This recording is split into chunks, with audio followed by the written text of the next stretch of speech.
Morning, I'm Madeline Lewis with ABC Hunter News.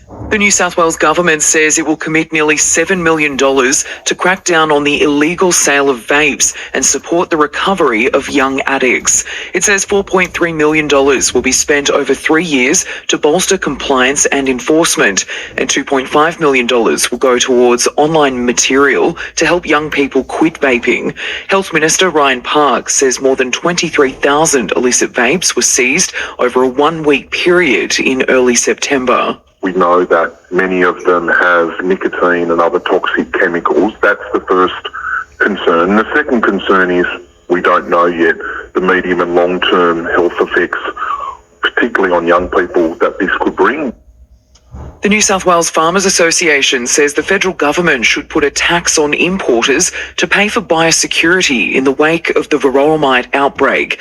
The association's Biosecurity Committee Chair, Ian McCall, says with Australia at significant risk of further breaches, a sustainable funding model is desperately needed. He says it would be fair to expect importers pay a tax to fund biosecurity measures. Varroa has arguably come in on container. We've had the red ported fire ants came in on container. We have the Capra beetle, which has the potential to devastate the grain industries. We want to take this funding out of this political cycle. There are calls for public consultation on the proposed Morisset M1 Gateway precinct to be extended. Romy Stevens reports. Lake Macquarie Council is looking to rezone land around the Pacific Motorway at Morisset to help grow the regional economy and provide more than 11,000 jobs. Council says the area's proximity to the M1 presents opportunities for freight, warehousing and logistics operations, as well as intensive food production. An e-petition critiquing the proposal has received 480 signatures. It raises concerns about the precinct being on flood-prone land, potentially impeding runoff and exacerbating flood risk.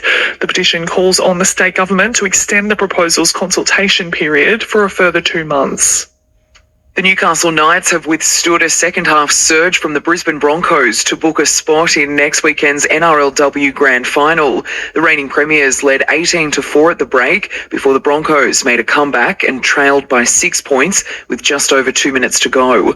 The Knights held on to win 30-24 in front of a standalone NRLW record crowd of more than 12,600 at Hunter Stadium.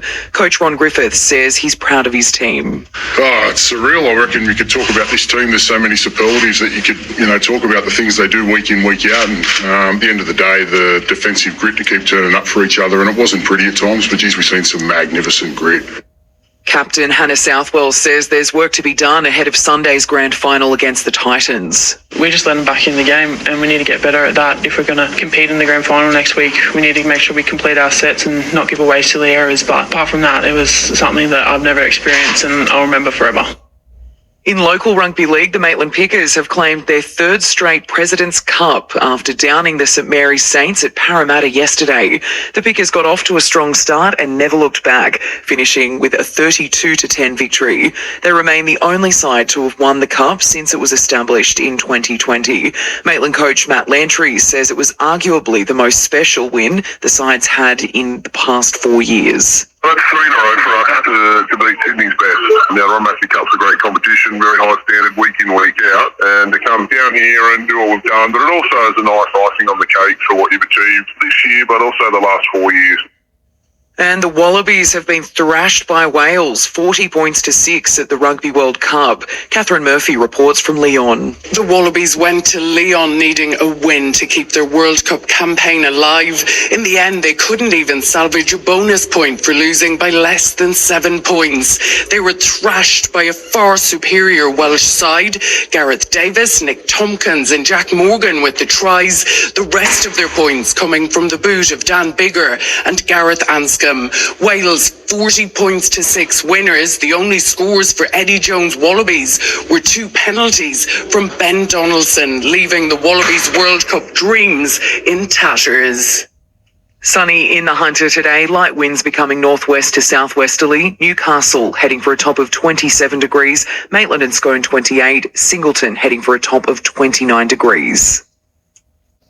Good morning, Olivia Dillon with your 6:30 Hunter News update. A young man's been arrested and charged following an alleged robbery in Scone. Just after 6:30 p.m. last Wednesday, emergency services were called to a business on Kelly Street following reports of a robbery. A 25-year-old female employee told police she was about to close the store when a man, believed to be in his 20s, entered the premises and allegedly demanded money. He allegedly stole a charity coin box located near the counter before fleeing on foot. The woman was not injured during the ordeal. Police established a crime scene and commenced an investigation, and following inquiries, detectives arrested a 25-year-old man at an address on Coolabah Street in Scone at about 9 a.m. on Friday. He was refused bail to appear at Muswellbrook Local Court tomorrow. A man's had his licence suspended and is due to face court next month following a crash in New Lambton Heights. Just after midnight on Saturday, police attended a motor vehicle crash on McCaffrey Drive at New Lambton Heights. Officers say a Holden Commodore had collided with a Suzuki motorcycle. Police spoke with the 53-year-old male driver of the Commodore and alleged he was swaying and was unstable on his feet.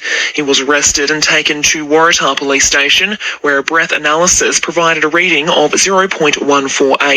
He's due to face Newcastle Local Court in October.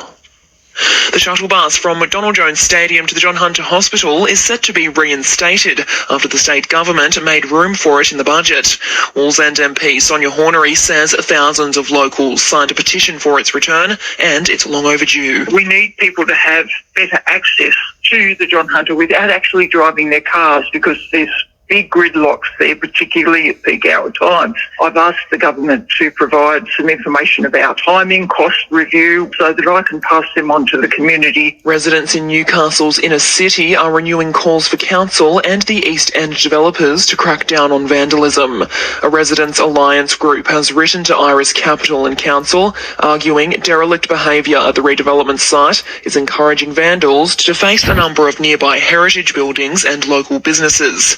Council recently fast-tracked the development of the site in a bid to stop the antisocial behaviour, but residents say months later there's been no movement on the issue.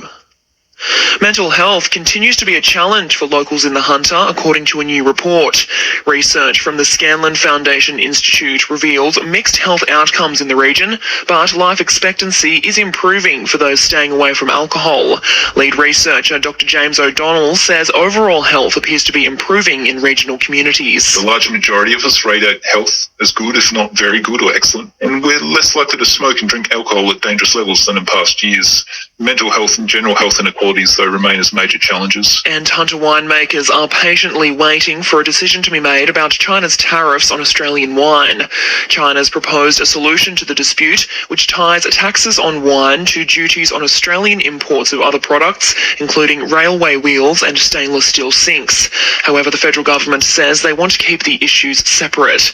Local winemakers and growers say the removal of Australia's biggest buyer has led to a massive oversupply of wine and has seen grape prices plummet. 2NURFM Sport. The Knights NRLW side have the chance to claim back-to-back premierships, qualifying for their second straight grand final after defeating Brisbane 30-24. Newcastle are now set to face the Gold Coast Titans in the decider.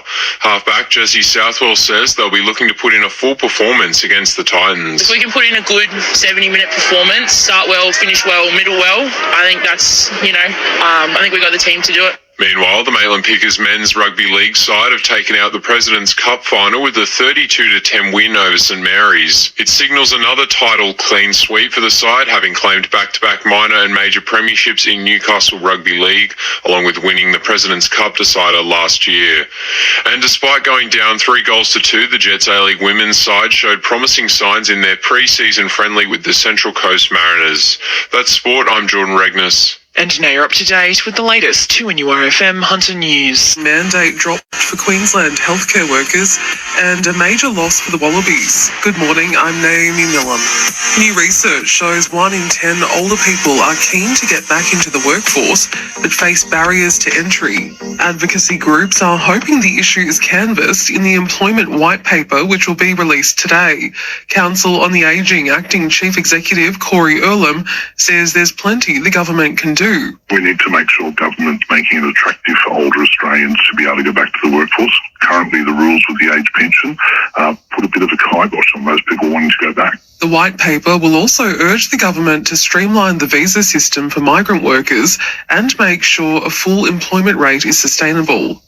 From today, healthcare workers will be able to apply for jobs in Queensland hospitals without requiring COVID vaccination. Chloe Affleck reports. Earlier this month, Queensland's Health Minister announced the state's COVID vaccine mandate was no longer necessary for healthcare workers. Today, the mandate officially ends, with those who had been dismissed or resigned from Queensland Health now able to reapply for roles. Around 1,200 people were dismissed for non-compliance since the mandate was first introduced in 2021. While vaccination against diseases including measles, mumps and rubella would remain mandatory, COVID will now be treated similarly to influenza. Chloe Affleck reporting. Politicians will sit down with emergency services and the private sector to put the final touches on preparations for the bushfire season. Around 250 people are expected to attend today's Disaster Readiness Summit in Canberra. Community groups have also been invited alongside insurance, communications and food companies. There are some security concerns ahead of next month's voice referendum. The Australian Electoral Commission has been monitoring the debate on social media. The AEC's Queensland manager, Stephanie Attard, says they're liaising with police in the lead-up. It's something that we always take seriously, and we're always very alive to the environment in which we're operating. And we, fully expect it to be a peaceful event, as it normally is. But we, obviously take precautions. Meanwhile, the Prime Minister has stated that he'll work with the opposition to decide how the Voice Advisory Body would be made up if the yes vote is successful on October 14th. It comes as polls show just 38% of people say they intend to support the referendum. British Christian charities have welcomed the passing of the Online Safety Bill. It's a raft of new laws seeking to protect children from inappropriate sites on the internet. They include mandatory age checks for people trying to access adult sites online, including on social media platforms. Christian Today reports there are significant penalties for platforms and providers that fail to comply. They can be fined up to $35 million or 10% of their global annual revenue, whichever is biggest. The laws also cover harmful content relating to terrorism, weapons, drugs, scams, and hate speech. The Christian Institute said it's imperative that the laws are enforced. So did the charity CARE, which has long campaigned for age checks. The Wallabies Rugby World Cup dream is over after a record-breaking 40-6 loss to Wales in Lyon. Former Wallaby Stephen Hoyles says the selections by coach Eddie Jones must be reviewed. I look at this side, and I don't like to use this word lightly, I look at this side as a bunch of kids playing against men. And we took our men out of this campaign and said, let's put more kids in. Meantime, former captain Michael Hooper has defended coach Eddie Jones despite being dropped from the squad. That's the latest Vision National News. I'm Naomi Millam. Have you tuned into Rima West?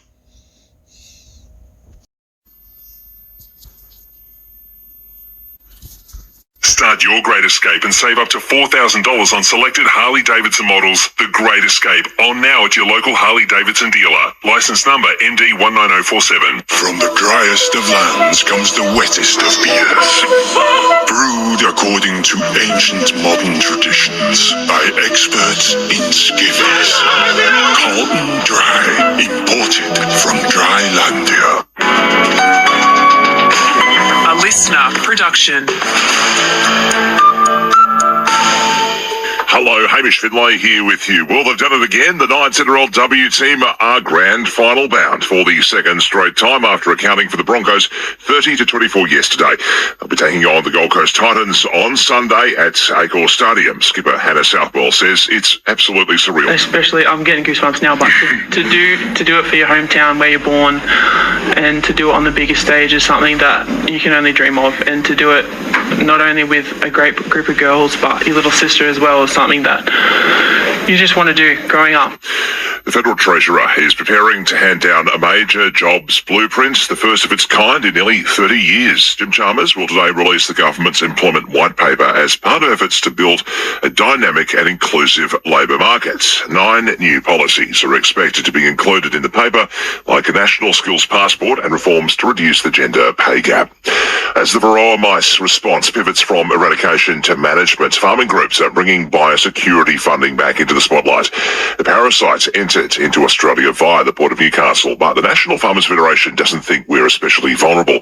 However, their Horticulture Council Chair, Jolyon Burnett, says they do want Canberra to put a tax on sea cargo containers, which is where most of the risk lies. This is not something to punish people who almost always inadvertently bring them in.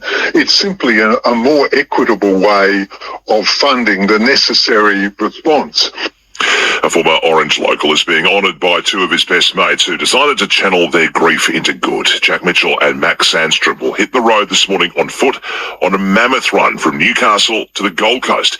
It's all in a bid to raise funds and awareness for mental health support after the devastating loss of their schoolmates in Buckingham. Jack says not only are they raising money for Beyond Blue, they've also discovered the benefits of exercise. From non-runners to, pretty well full-time runners, like myself and Max's are the same. We've really noticed an improvement in mental health. Fitness, obviously, so there's that cliche mind, body and soul thing, because it all sort of works and interacts together. And a reminder, if you are struggling, you can always contact Lifeline on 131114. Sport now, former Knights Dominic Young's aerial acrobatics could see him bag a Dally M medal for Try of the Year. The 22-year-old Englishman who's signed to the Roosters next season is in the running. Callum Pong is up for best fullback, while Bradman Best and Tyson Frizzell are also in contention. And Aussie Dan Ricciardo secured a contract extension with Red Bull's sister team for next year's Formula One World Championship. From the driest of lands comes the wettest of beers. Brewed according to ancient modern traditions by experts in skivvies. Carlton Dry, imported from Drylandia. I'm Mike Blackstone. The Hunt has been singled out by a leading climate change organisation to be a powerhouse for future development. The Beyond Zero Emissions organisation says building shared transmission lines and green hydrogen pipelines could help support energy-intensive businesses as well as other businesses located nearby.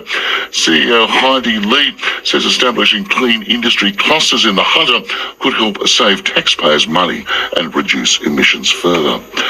Newcastle Council's Labor representatives want busking licences introduced to a number of areas in the city.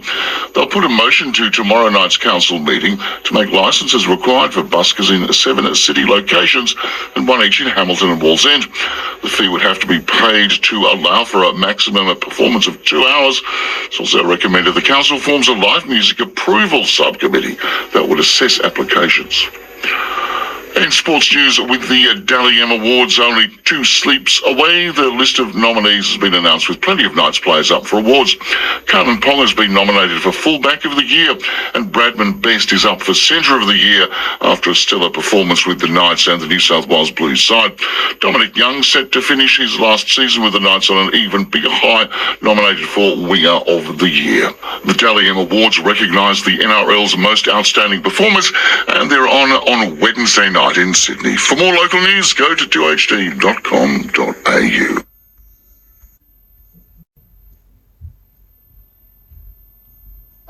SBS live streams and podcasts are supported by advertising. What is it really like to start calling Australia home? Find out with this podcast from SBS Audio.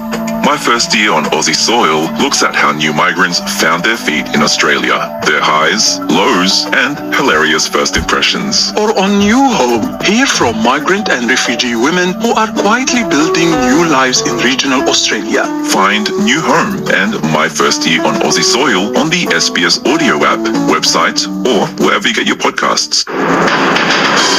In this bulletin, a new poll shows support for the Indigenous voice to Parliament has slipped to its lowest point yet. Police in Darwin charge a woman with aggravated assault over an attack on Chief Minister Natasha Fyles.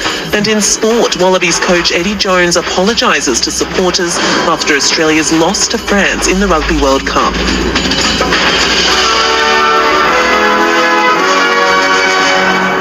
With all the latest headlines from the SBS Newsroom, I'm Katrina Stirrett.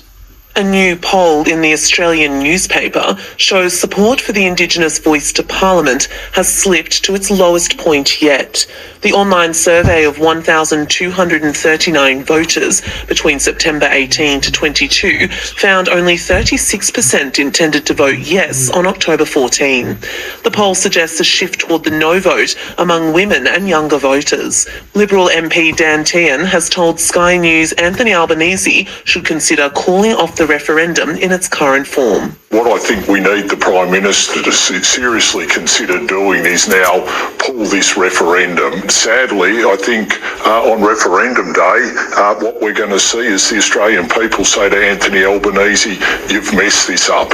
The Minister for Agriculture, Murray Watt, says this would mean losing an important chance to listen to First Nations people and make positive change. Having this voice established is to listen to Indigenous people about what will work on the ground and get better results. So if we were to pull it or to say no, it's just closing the door on the opportunity for change. I have no faith that the Coalition actually support coming back to the drawing board. It comes as remote voting on an Indigenous voice to Parliament begins across Australia today. And you can find comprehensive information about the referendum by visiting the SBS Voice Referendum portal at www.sbs.com.au/voice referendum. Police in Darwin have charged a woman with aggravated assault over an attack on Chief Minister Natasha Files, who had a cream-covered pancake pushed into her face. Police allege the 56-year-old attacked the Chief Minister at the Nightcliff Markets on Sunday morning. She will face court in October.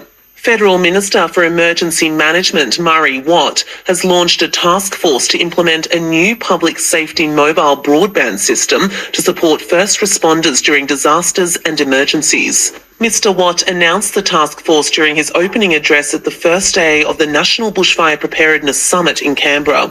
The two-day summit will bring Australian politicians together with around 250 crisis management, response and recovery specialists. Mr. Watt says the summit comes at a critical time, with the El Niño climate pattern bringing with it increased risk of dangerous bushfires, extreme heat waves and other severe weather events.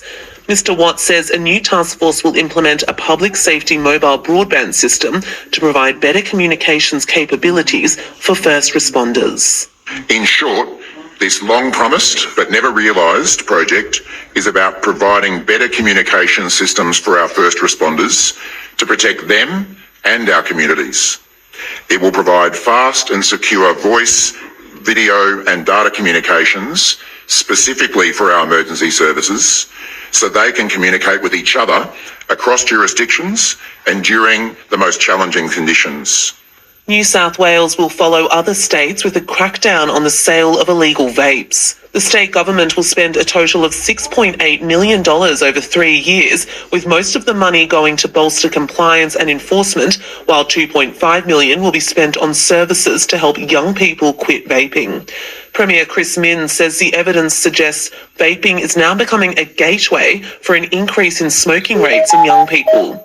The New South Wales Education Department is considering installing 40,000 vape detection devices in public schools between now and July next year to reduce the use of vapes. Wallabies coach Eddie Jones has apologised to supporters after the Australian side suffered a humiliating 46 loss to France in the Rugby World Cup. The Australians needed victory in Lyon over their unbeaten pool rivals, as barring a miracle that requires Fiji to lose both their remaining games without bonus points, they will bow out. It will mark the first time the Wallabies have ever missed the World Cup quarter-finals, with the defeat their biggest ever in tournament history. Eddie Jones told Fox Sports he takes responsibility for the team's lack of consistency. We're all gutted, mate. Apologise to all the supporters here, everyone back at home. We needed to be far more consistency, and that's the theme of this World Cup campaign, which I apologise for. I'm the person given the responsibility to coach the team, and I haven't done it well enough, and I really apologise to everyone back home. Again, I feel the responsibility for it. We're going through a pretty tough time at the moment. Whether we've hit rock bottom, I don't know. But I've got to take the full responsibility for that. And that's all the latest headlines from the SBS Newsroom. I'm Katrina Stirrett. Bye.